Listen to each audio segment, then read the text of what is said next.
The freighter Rusty Nail was not a beautiful ship, and nobody pretended it was one either because it had dents on every surface and rust crawling along the lower hull like some kind of slow disease that no one had the money to fix. And the crew loved it anyway because it was theirs, and it got them paid. And that was all that mattered out here in the black between stars, where nobody cared what your ship looked like as long as it could haul cargo from one station to another, without falling apart. 12 souls worked aboard the Rusty Nail, and most of them were the kind of people who ended up in deep space, because they did not fit anywhere else on Earth or on the colonies. And that was fine because deep space did not judge you for what you were, and it only cared about whether you could do your job and keep your mouth shut when things got rough, and things got rough more often than anyone liked to admit. Mara Costigan was the ship's security officer, which was a fancy title for the person who carried a gun, and stood near the airlock when they docked at stations where people liked to steal things. And she was good at the job not because she was big or loud, but because she had a way of looking at trouble that made trouble decide to go somewhere else. And she had earned that look the hard way through years in the Earth Marine Corps, where they taught you that fear was just a feeling, and feelings could be ignored if you had enough practice. She was sitting in the mess hall eating a bowl of rehydrated noodles that tasted like cardboard mixed with regret when the alarm went off and the lights turned red,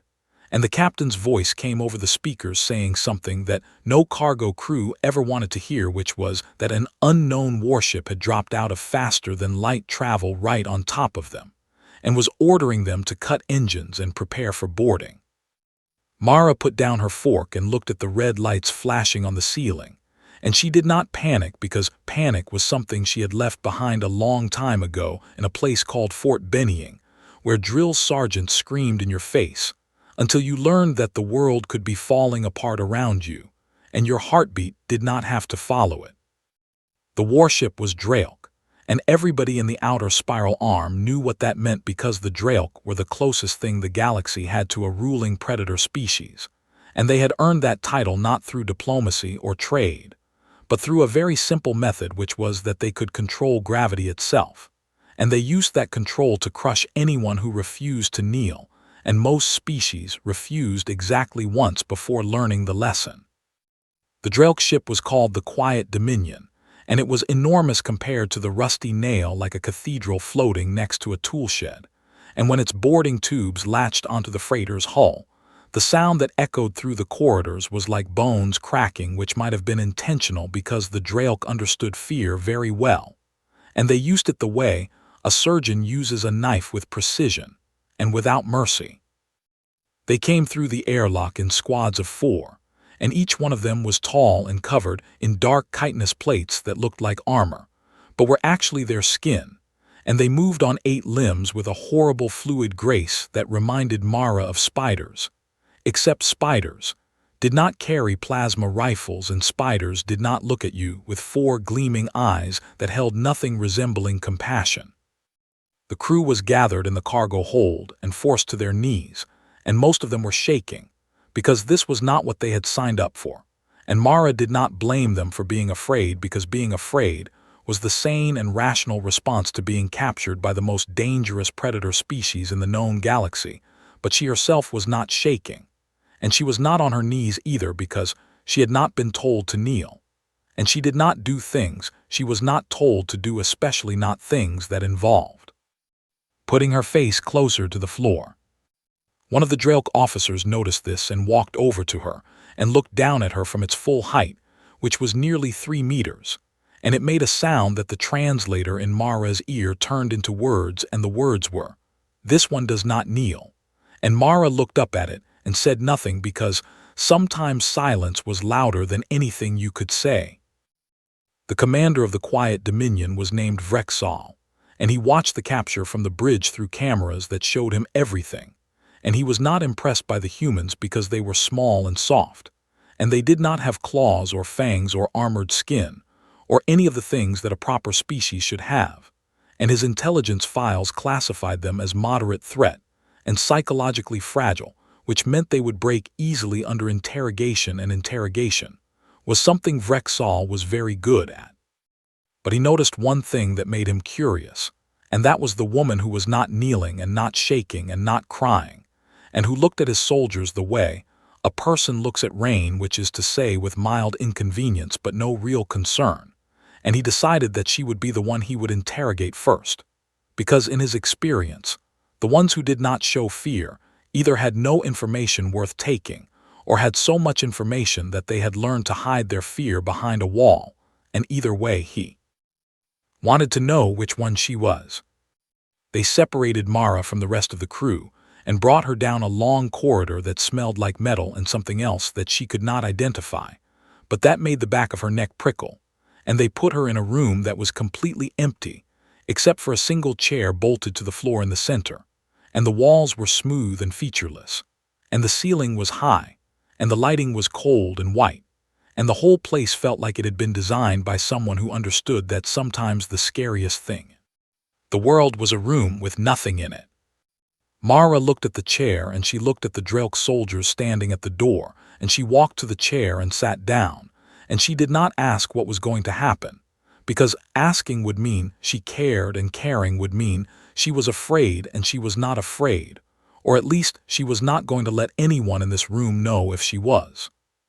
She stretched her neck to the left and then to the right, and she heard it pop twice, and she settled her weight into the chair, and she put her hands on the armrests, and she waited because waiting was something humans were very good at even if the rest of the galaxy did not know it yet. Above her, behind a one-way observation window that she could not see through, but could definitely feel, Vrexall stood with his arms folded across his chest, and studied this strange, soft creature sitting calmly in his gravity chamber, which was the room where he had broken 1,000 prisoners from 100 different species, and not one of them had ever sat down in that chair without trembling. He turned to his technician and gave the order, and his voice was calm and cold, and certain the way it always was when he was about to teach a lesser species its place in the universe. Begin at 2 standard gravities. The technician pressed the control, and somewhere deep in the belly of the quiet dominion, a machine hummed to life, and the air in the chamber grew heavy, and the weight of the world doubled, and Mara Costigan sat in her chair, and felt the pull of something invisible pressing down on every part of her body like a hand made of pure force,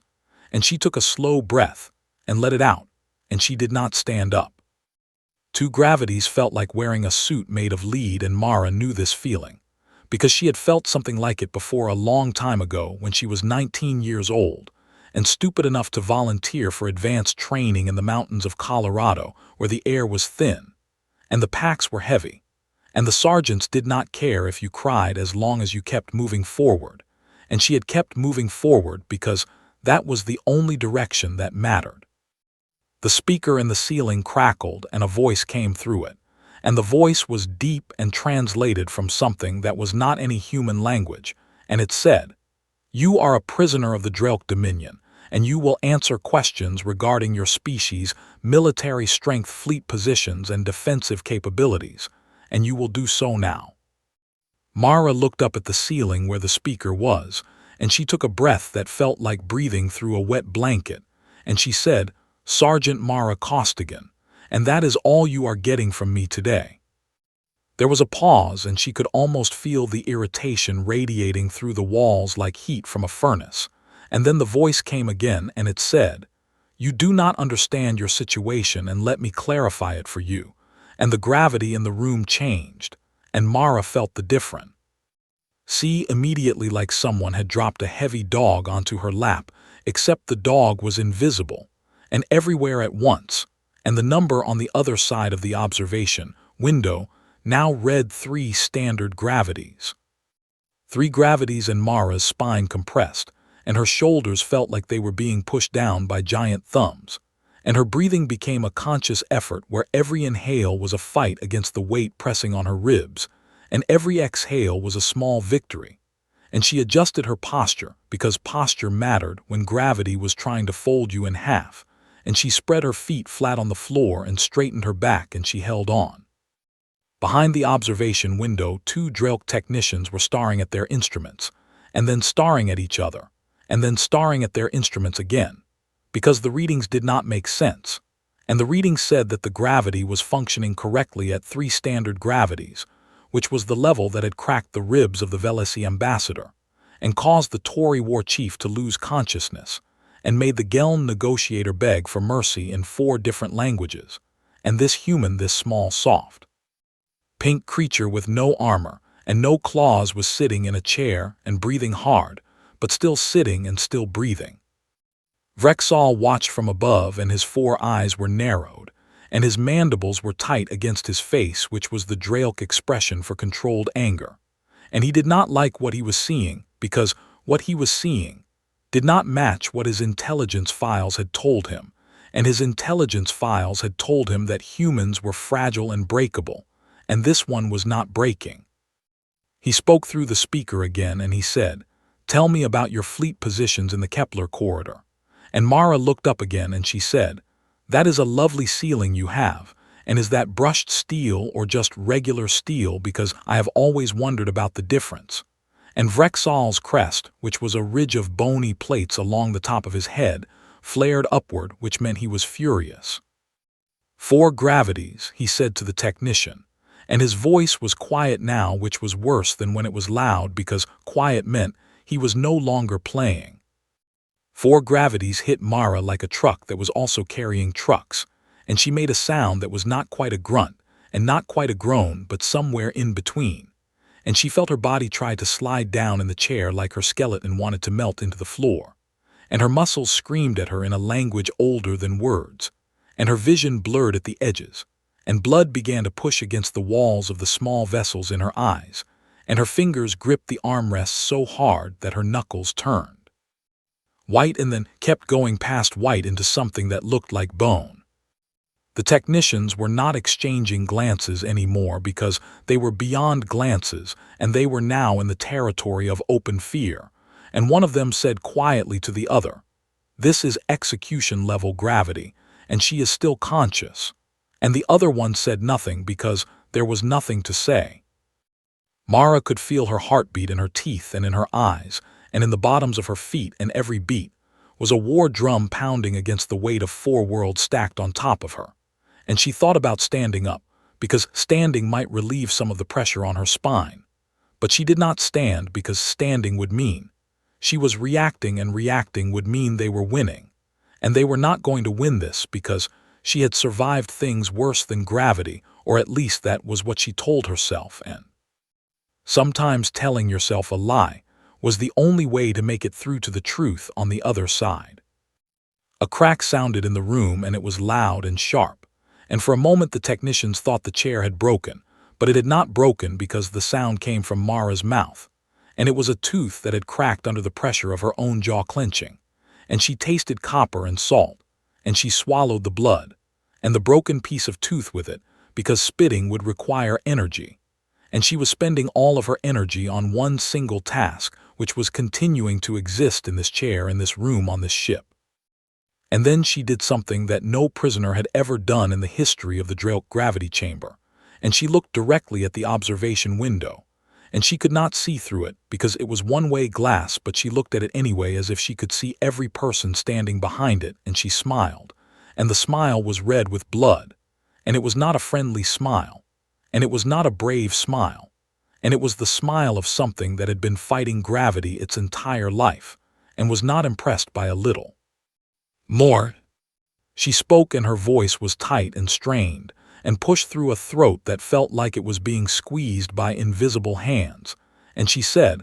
"I ran track in high school at altitude, and you are going to have to do better than this."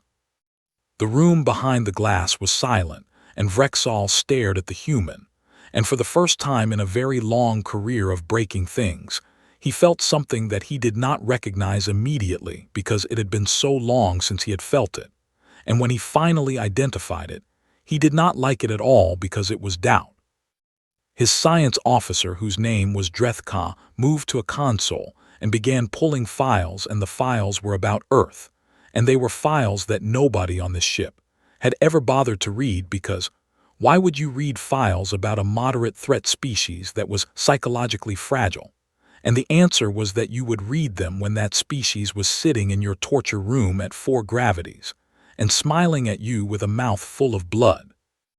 Drethka found the planetary data and opened it, and the first thing he saw was the gravitational index of the planet called Earth, and he read the number, and his crest went flat against his skull, which was the Draelk equivalent of a human going pale, and his hand stopped moving on the console, and he turned to Vrexal and he said, "Commander, you need to see this." Vrexal walked over and looked at the screen, and the screen showed a number, and the number was the standard gravitational acceleration of Earth, and it was a number that was higher than the homeworld gravity of almost every species in the galactic registry. And Vrexal looked at that number, and then looked through the window at the woman sitting in the chair who had grown up under that number every single day of her life. And for the first time he understood that he was not torturing her with something alien and unfamiliar. He was torturing her with something she had been carrying since birth. And she had never once complained about it until today. Vrexal stood in front of the data screen, and he read everything, and the more he read the less he liked what he was reading, because the planet called Earth was not what he had expected, and it was not what anyone had expected because nobody had ever bothered to look closely at it before, and that was a mistake, and he was beginning to understand just how large of a mistake it was. Earth was a world of extreme contradiction and violent beauty, and it sat in a zone around its star where liquid water could exist on the surface, and that sounded pleasant enough until you learned what that water did, because it did not just sit there being calm and pretty, but instead it formed massive rotating storms that could flatten cities, and it rose up in waves tall enough to swallow ships, and it fell from the sky in quantities that could drown entire regions in a matter of hours, and the humans lived through all of it not because they had technology to stop it, but because they simply refused to die. The atmosphere was made of oxygen, which was a corrosive gas that slowly destroyed almost everything it touched, and the humans breathed it in and out all day every day, and their bodies had learned to use it as fuel, which was like learning to eat fire and calling it breakfast. And the oxygen was not even the most dangerous part of the air because the air also carried diseases and microscopic organisms that were constantly trying to invade and destroy the human body. And the human body had developed an internal defense system so aggressive and so complex that it sometimes attacked the body itself by accident, which the humans called autoimmune disorders, and they treated this as a minor inconvenience, rather than evidence that their own biology was at war with itself. Vrexal scrolled further and found the section on Earth's geological activity, and he learned that the surface of the planet was not stable, but was instead broken into massive plates that ground against each other, and this grinding caused the ground itself to shake and split open, and it caused mountains to explode with liquid rock and toxic gas, and the humans built their city right next to these exploding mountains and right on top of these fault lines, and when the ground shook and the buildings fell, they cleared the rubble and built new buildings in the same spot because apparently stubbornness was a survival strategy on this planet. And then he found the section on Earth's biology, and this was the part that made his crest stay flat against his skull, because Earth's biosphere was not a cooperative system where species found balance and lived in harmony, but was instead a relentless ongoing war where everything ate everything else, and the humans were right in the middle of it. And they had not always been at the top of the food chain, but they had gotten there anyway, not through claws or fangs or venom, but through endurance and cooperation, and the kind of creative violence that could only come from a species that was smart enough to be afraid and stubborn enough to keep going anyway. But the thing that disturbed Vrexal the most was not what Earth did to humans, but what humans did to themselves. He found records of something called physical training, and he studied it carefully, and what he learned was that humans voluntarily subjected their bodies to extreme stress on a regular basis, and they did this not as punishment and not as preparation for war, but as recreation and self-improvement. And they had an entire culture built around it where they lifted heavy objects for no reason other than to make their muscles grow larger, and they ran long distances until their joints deteriorated and Then they replaced the joints with artificial ones and kept running, and they strapped weighted vests to their bodies to simulate higher gravity, because apparently the gravity of their own death world was not enough for them. He found a video file from a human media archive, and it showed humans doing something called training at altitude, where they went to places on their planet where the air was thin, and the gravity felt heavier because of the effort required to move, and they ran and climbed and pushed themselves until their bodies broke down, and then they rested just long enough to heal and did it again. And there was a word for this in human language, and the word was exercise, and it was considered a hobby. Down in the interrogation chamber, Mara sat in her chair at 4 gravities, and her body screamed at her in every language that pain could speak. But her mind was somewhere else, because, when the body could not escape, the mind had the ability to travel, and her mind had traveled back to a place called Fort Benning in the state of Georgia, in a country called the United States on the planet that was currently terrifying the commander of a warship.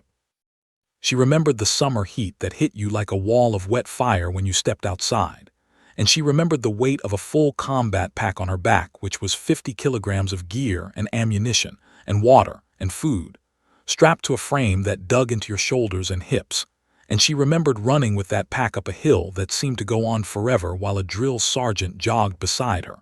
and told her that she was slow and weak and pathetic, and she remembered believing him and running faster. Anyway, because believing you were weak and quitting were 2 different things, and one of them was acceptable and the other was not.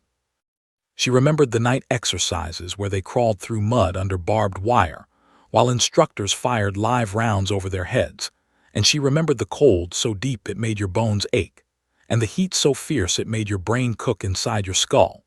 and she remembered that every single one of those things was designed to do one thing, and one thing only, which was to teach you that the human body could endure more than the human mind believed possible, and the secret was not to become stronger, but to become someone who simply did not stop. Her grandmother came to mind then, and her grandmother was a woman named Rose Costigan, who had worked tobacco fields in North Carolina from the age of 14 until the age of 70, and she had done this with a hip that had been bad since she was 40. And she never complained about it, not once, not ever, because complaining required energy, and Rose Costigan had better things to do with her energy than waste it on words that would not change anything. Mara thought about her grandmother's hands, which were thick and scarred and strong enough to crack walnuts, and those hands had held Mara when she was small, and had taught her how to tie knots and how to plant seeds, and how to hold on to things that mattered and let go of things that did not. And right now the thing that mattered was this chair, and the thing that did not matter was the pain. And so Mara held on to the chair and let go of the pain, or at least she tried to, and trying was enough. She realized something then, sitting in that chamber with the weight of 4 gravities pressing down on her like the hand of an angry god, and the realization was simple and clear, and it was this: the Draelk were not strong, and they had never been strong, and what they were was clever, because they had found a machine that could do what Earth did naturally, and they pointed that machine at other species and called it power. But it was not power, because power was not something you borrowed from a machine, and real power was something you carried inside you every day without even knowing it was there. Back on the bridge, Vrexall closed the files and stood very still, and his second-in-command, Lieutenant Keshk, stood nearby and watched him, and Keshk was younger than the commander, and less proud and more practical, and Keshk said, "Commander, perhaps we should consider releasing the humans, because this is not going the way we expected." And Vrexall turned to look at Keshk, and his 4 eyes were hard, and his voice was harder, and he said, "I have broken 1,000 prisoners from 100 worlds, and I will not be defeated by a cargo hauler from a death world." He gave the order, and his voice did not waver even though something behind it did, and the order was to increase the gravity in the chamber to 5 standard gravities, which was a level that should liquefy internal organs and collapse skeletal structures, and no species in the Draelk records had ever survived consciousness at 5 gravities, and Vrexall told himself that this would end it, and the human would scream and beg and break, and he would have his answers, and his pride would remain intact. The technician looked at the commander, and the technician wanted to say something, but he did not say it because saying it would mean questioning an order, and questioning an order would mean consequences. And so the technician pressed the control, and the machine deep in the ship hummed louder, and the gravity in the chamber increased. Mara felt it hit, and it was like nothing she had ever felt before, and it was like the entire planet of Earth had decided to sit on her chest, and she could feel her ribs bending inward and her organs shifting, and her blood becoming heavy in her veins, and her vision went dark at the edges, and then came back and then went dark again, and somewhere deep inside her chest, something ancient and stubborn, and absolutely furious at the idea of giving up, sent a message to every part of her body, and the message was 2 words, and the 2 words were not yet. And she did not stand up.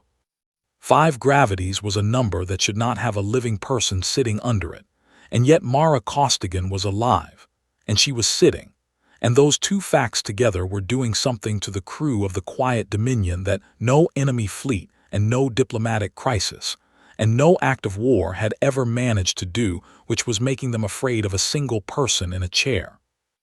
The blood vessels in Mara's eyes had burst, and the whites of her eyes were now red and solid like someone had poured paint into them, and blood was coming from her nose in a slow, steady trickle that ran down her lip and dripped off her chin, and each drop fell to the floor faster than it should have because even her blood was heavier now, and she could feel her heartbeat in every part of her body because her heart was working harder than it had ever worked, pumping blood that weighed 5 times what it was supposed to. Way through arteries and veins that were never designed for this, but were doing it anyway because the human heart was not a delicate instrument,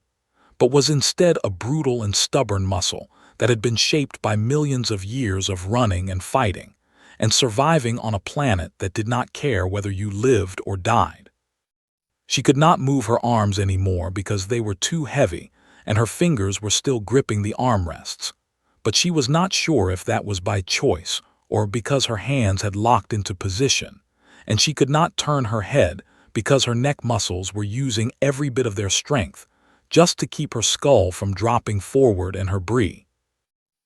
was shallow and fast, and each breath was a small war one against the weight pressing on her lungs.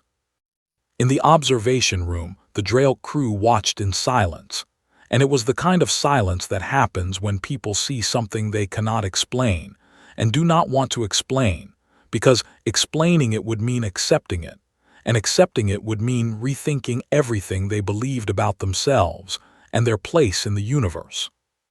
The senior technician, whose name was Grelk Va, had been operating the gravity chamber for 11 years, and in those 11 years, he had seen hundreds of prisoners go into that room, and every single one of them had broken, and the breaking usually happened around 2 gravities for the weaker species, and 3 gravities for the stronger ones, and the absolute record had been held by a Crossian war priest who had remained conscious until 3.7 gravities before his secondary skeleton collapsed. Inward and Grelkva had been proud of that record in a strange way because it meant his machine was effective and his measurements were accurate, and now a human woman was sitting at 5 gravities, and she was bleeding from her face and her eyes were red, and she was clearly in more pain than anyone should be able to endure, and she was not breaking, and Grelkva did not know what to do with that information. Word had spread through the ship, because word always spreads through ships the way water spreads through cracks, and every Draelk on the Quiet Dominion knew what was happening in the interrogation chamber, and they knew the number, and the number was 5, and they knew that 5 was supposed to be impossible, and the knowledge sat in their stomachs like something cold and heavy.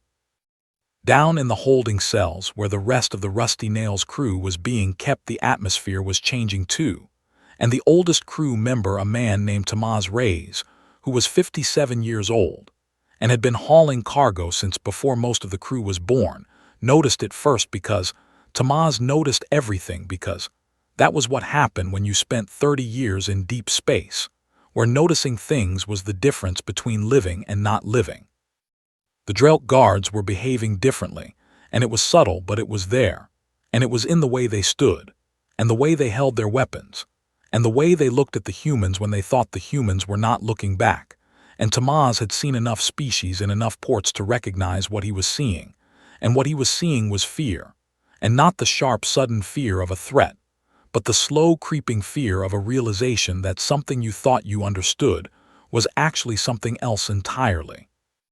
Tamaz stood up and walked to the energy barrier that served as the cell door, and he stood there and looked at the nearest guard, and the guard looked back at him with 4 eyes that were trying very hard to look intimidating, and Tamaz smiled a friendly smile and said, "Hey, do you want to hear about the time my village flooded?" The guard did not respond, but Tamaz kept talking, because Tamaz always kept talking, and he told the guard about the village in Honduras where he grew up, and how the river had risen one night during a storm, and how the water had come through the doors and the windows, and how his mother had put him on her shoulders and walked through chest-deep water in the dark, carrying him for 2 miles to higher ground, and she had done this while pregnant with his sister, and she never once stopped or slowed down or showed any sign that she was afraid, even though the water was full of snakes and debris, and the current was strong enough to pull a grown man under. The guard's weapon lowered slightly, and Tamaz noticed and kept talking, and he told the guard about hurricanes and about how humans built cities on the coast knowing that the wind and water would come and destroy them, and about how they rebuilt every single time, not because they were foolish, but because they were stubborn, and stubbornness and foolishness looked the same from the outside, but they were very different things on the inside. He told the guard about earthquakes, and about how the ground itself would shake and split and swallow buildings whole, and about how humans would dig through the rubble with their bare hands to pull strangers out. And he told the guard about the time humans had walked on their own moon, and then come back, and then stopped going because they got bored of it, and moved on to other things because apparently traveling to a celestial body and back was not exciting enough to hold their attention for more than a few years. The guard had stopped pretending not to listen and was now openly staring at Tamaz, and the other guards were listening too, and Tamaz could see it in their body language, which was not so different from human body language when it came to the basics, because fear and fascination looked similar in most species. The guards stopped making eye contact with the humans after that, and they stood at their posts, and they held their weapons, and they did their jobs, but something behind their eyes had changed. And it was the same thing that was changing behind the eyes of every Draelk on the ship, which was the understanding that they had captured something they did not fully understand, and that not understanding it was the most dangerous part.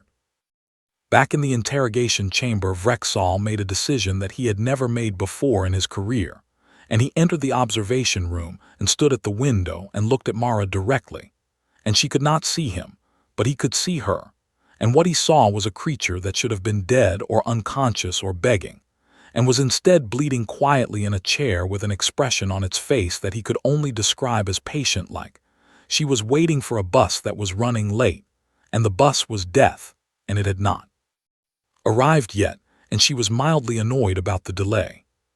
He activated the speaker, and his voice came through the ceiling, and he asked her one question, and the question was simple, and it was, "Why will you not break?" Mara heard the question, and she wanted to laugh, but laughing would require her diaphragm to move, and her diaphragm was currently busy keeping her alive, so instead she just spoke. And her voice was a thin and broken thing pushed through a throat that felt like it was being squeezed by a fist, and she said, "Because where I come from, everything is trying to kill you from the moment you are born." And she paused and tasted blood and swallowed it and continued, "Gravity and weather and disease, and each other, and you do not survive Earth by breaking." She stopped and she coughed, and the cough sent a spike of pain through her entire body that was so intense her vision went white for a moment. And when it came back, she finished her sentence and she said, "You survive by being the thing that does not." The observation room was silent, and Vrexall stood perfectly still, and behind him Keshk stepped forward and said, "Commander, we should release them, and this has gone far enough, and we have learned what we needed to learn." And other officers murmured agreement because they had all heard the words, and the words were simple, but they carried a weight that had nothing to do with gravity. Vrexall said nothing for a long time, and then he made his decision, and his decision was not the one Keshk wanted because Vrexall was old and proud, and he had spent his entire life being the predator, and he did not know how to be anything else, and so he said, "At dawn we increase to 6 gravities, and either the human dies or we release the crew, and that is my final word."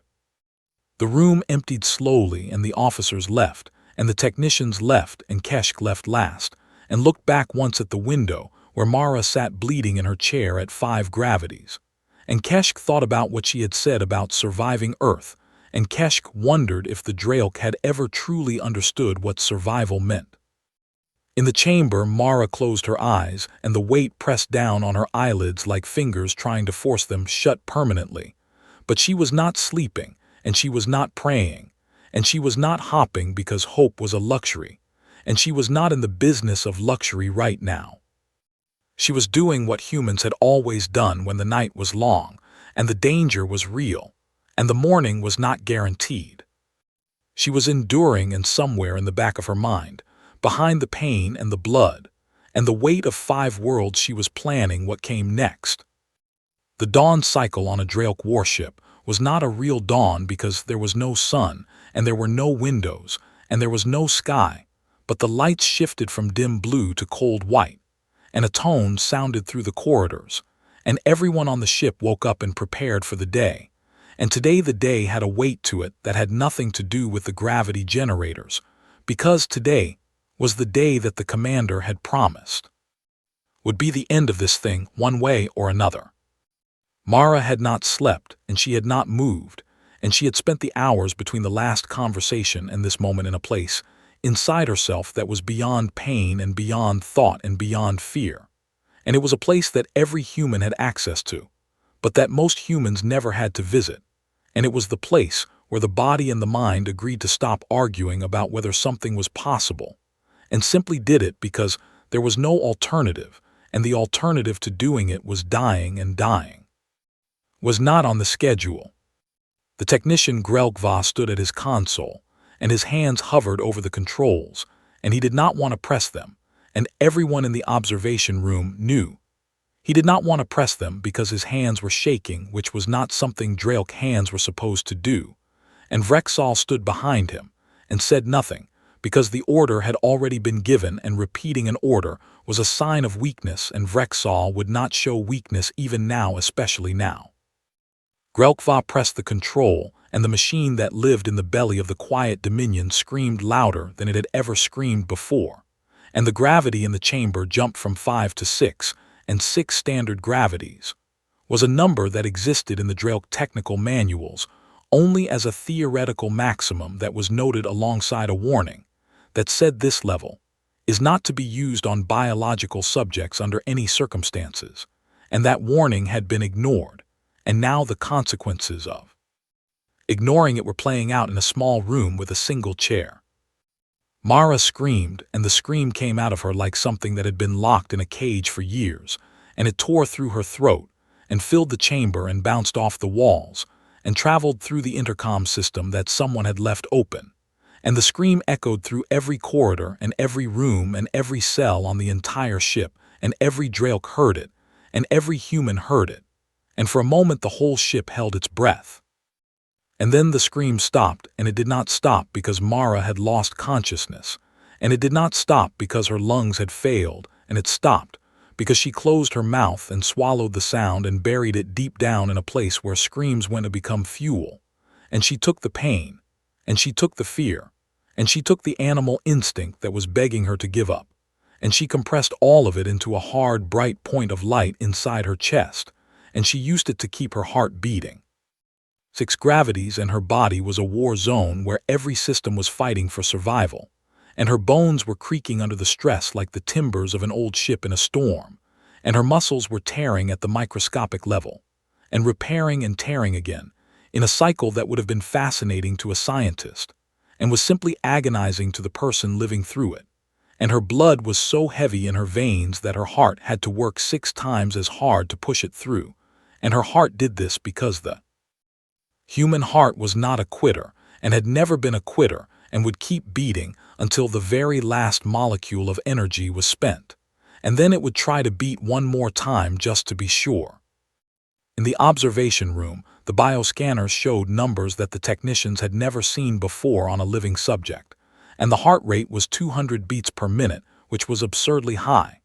and it was stable, which was absurdly impossible, and the brain function readout showed full consciousness, which meant she was awake and aware, and feeling everything and choosing to stay, and the body temperature was elevated because her metabolism was burning through energy at a rate that was turning her into a furnace, and she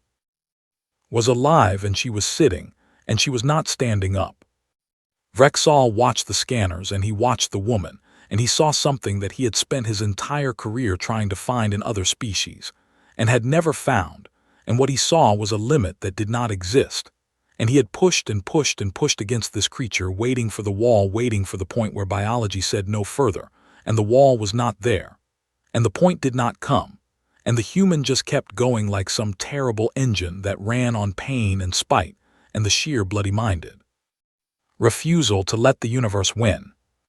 He reached over and he turned off the gravity, and he did not say anything when he did it, and the technician looked at him, and the officers looked at him, and nobody said anything because there was nothing to say. The gravity dropped from 6 to standard in a single moment, and the absence of weight was so sudden and so total that it felt like flying, and Mara sat in her chair in normal gravity, and her body screamed with relief, and her muscles trembled, and her bones ached, and her eyes were completely red with burst vessels, and blood was drying on her face in dark lines that ran from her nose and the corners of her eyes, and she looked like something from a horror story, and she felt like something from a horror story, but she was alive, and that was enough, and it had always been enough. She rolled her neck slowly to the left and then to the right, and she heard it pop and crack, and she wiped the blood from her face with the back of her hand, and she looked at the observation window, and she did not stand up. She did not stand up because standing would have meant that the gravity had won, and it had not won, and standing would have meant that the interrogation had achieved something, and it had not achieved anything, and sitting in that chair was not passivity, and it was not exhaustion, and it was a choice, and the choice was defiance, and the defiance was total and absolute and unbreakable, because it came from a place that gravity could not reach.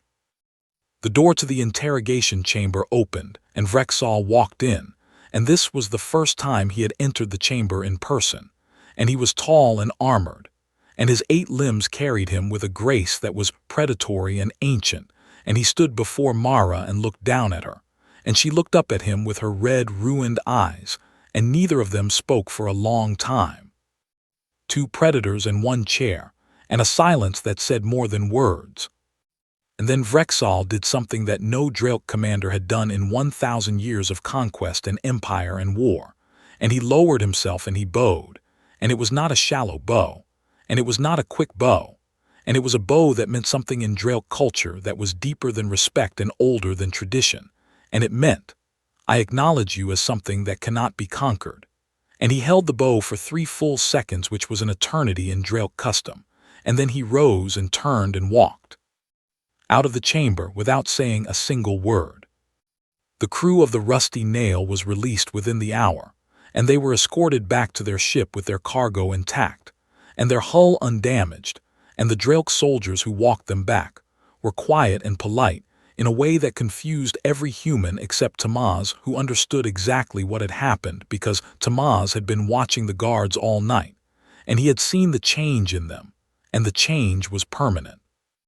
Mara walked to the Rusty Nail under her own power, and every step hurt, and every breath hurt, and her body was a collection of injuries that would take weeks to heal. And she did not limp, and she did not lean on anyone, and she walked straight and steady, because walking straight and steady was the last thing she could do for the crew members who had been locked in cells worrying about her. And she would not let them see weakness because they needed to see strength, and she still had enough to give. Tamaz met her at the airlock, and he looked at her face with its red eyes and dried blood, and he asked her if she was okay, and she said her back was a little stiff. And Tamaz laughed the kind of laugh that comes out when you have been terrified for hours, and the terror suddenly breaks, and he put his hand on her shoulder gently, because he could see the pain she was hiding, and he said, "Let's go home." And she nodded and walked onto the ship that was ugly and dented and rusted and absolutely beautiful to her in that moment. The rusty nail detached from the quiet Dominion and fired its engines and pulled away into the black, and Mara sat in a different chair, now a soft one in the med bay, while the ship's doctor, who was not really a doctor, but was the closest thing they had fussed over her injuries, and told her she was insane, and she agreed because sanity was overrated, and had never gotten anyone through anything worth surviving. On the bridge of the quiet Dominion Vrexall sat alone, and he opened a report file, and the report was for Draelk High Command, and it was the file where he was supposed to detail the intelligence gathered from the captured humans and the military value of the engagement and his strategic recommendations going forward, and he stared at the blank file for a long time, and then he typed 3 words, and the 3 words were "Do not engage." He attached a single data file to the report, and the file contained 2 things, and the first was the gravitational constant of the planet Earth, which showed that humans lived every day of their lives under gravity that would challenge most species in the galaxy. And the second was a bioscan recording of a human heart beating at 200 beats per minute at 6 standard gravities, and refusing to stop.